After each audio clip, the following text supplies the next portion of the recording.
Hello, I'm Bria, and welcome to what is hopefully the first of many animation reviews. Today I'm taking a look at a 22-minute long animated short film called Prehistoric Island, animated by LEGO Stop Motion, directed by Dil0ph0saur, and voice acted by 7 different people.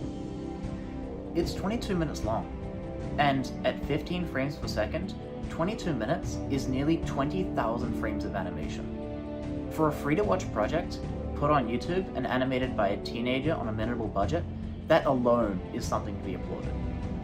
Additionally, for a project created almost entirely with LEGO, the sense of horror, mystery, and wonder is fantastic, thanks in part to the creature designs. Quetzalcoatlus northropi is generally accepted to be one of, if not the largest creature to have ever taken to the skies. And in 2022, when Jurassic World Dominion came out, LEGO released its wave of LEGO dinosaur figures to go alongside it. And as part of it, they released this Jurassic World Dominion Quetzalcoatlus figure. Many, myself included, find it rather underwhelming, so I was very pleased to see that Leo decided to take this Quetzal in a very different direction.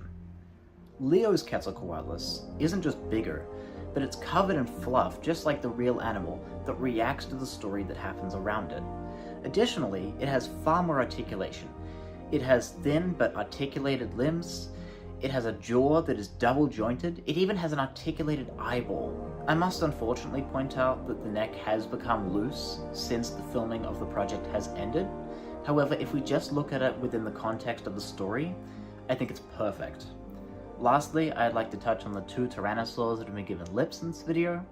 I think there's a lot of interesting scar detailing on those lips that tell their own stories.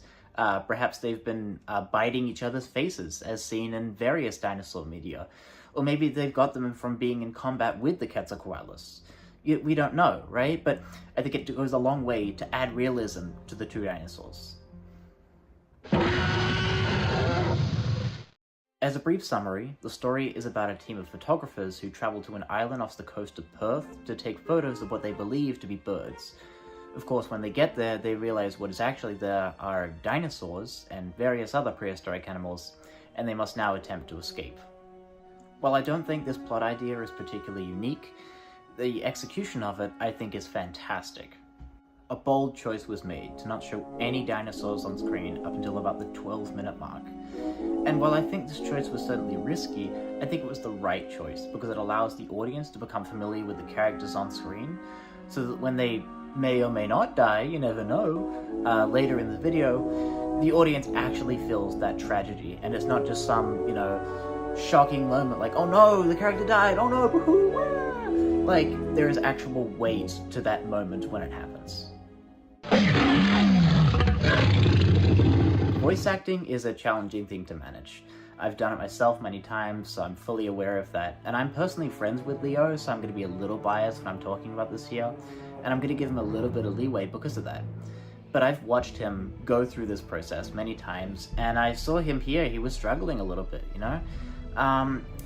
Yeah, whether it's getting people to do their lines and making sure the lines fit the scenes, voice acting is a challenging thing to get right. And here, I think it's fine, certainly serviceable, Some lines, maybe they could have had a second take, but equally, some lines worked really well for me. When Jacob had fallen into those eggs in that big nest, and the 2 tyrannosaurs were standing right over him, and he starts panting and gasping like a dog, I thought that was fantastic. Easily some of the best voice work in the entire project. So congratulations to Facility for that particular voice. But overall, I think it's serviceable, nothing to worry about, nothing that's too bad, nothing that's too great. But yeah, generally speaking, half decent. Overall, this is a project that I think got all the time and love it deserved, and I hope with this video to perhaps help it get the recognition that it deserves. While I do have some minor gripes with this film, I don't have any major issues that make it unwatchable for me, and as a matter of fact, I think this is one of the best animated short films of 2026. And supporting smaller creators like Leo means more short films like this can be created. So if you haven't seen it already, go ahead and click the link in the description and the pinned comment to watch the full video on Leo's channel. Thank you very much for watching, I appreciate your support, and be sure to check back next time for any possible reviews I might be doing.